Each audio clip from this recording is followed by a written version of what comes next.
Pointer ou tirer, des gestes habituels pour une partie de pétanque, sauf qu'ici, des cubes en bois ont remplacé les boules en métal. Le fait que ça soit carré et pas rond et que du coup on veut aller à un endroit et ça y va pas. Oubliez le sable des terrains de boules, la compétition se déroule dans les rues en pente, ce qui a de quoi attirer les curieux. C'est vrai qu'on a vu la préparation des équipes, on se demandait où est-ce qu'ils allaient jouer déjà. Voilà, on cherchait un boulodrome, soit du terrain sableux, soit... Et c'est vrai que c'est sur le goudron et sur un petit terrain. Mais c'est vrai que ça s'explique vu que les boules ne roulent pas. Donc voilà. Non mais ça a l'air sympa.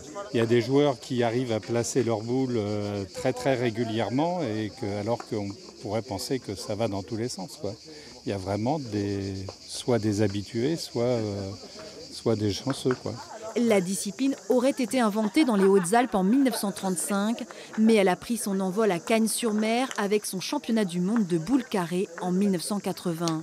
C'est en 1996 que la compétition est arrivée dans le Gard. Quand je suis arrivée au village pour essayer de stimuler, redynamiser la fête, donc on recherchait des idées et j'ai emmené le concept ici et de suite donc tout le monde a adhéré et depuis 22 ans donc on joue aux boules carrées sur Vézénobre et c'est fantastique.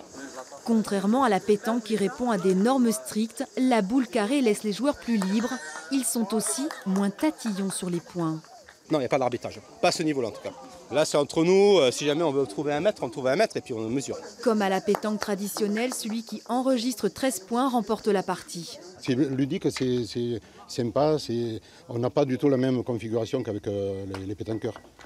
C'est moins sérieux déjà, on s'amuse, là, on ne se prend pas le chou comme on dit. Voilà. Et je vois que ma compagne elle commence à bien jouer. On va essayer d'enlever le point pour marquer. Après, c'est pas garanti.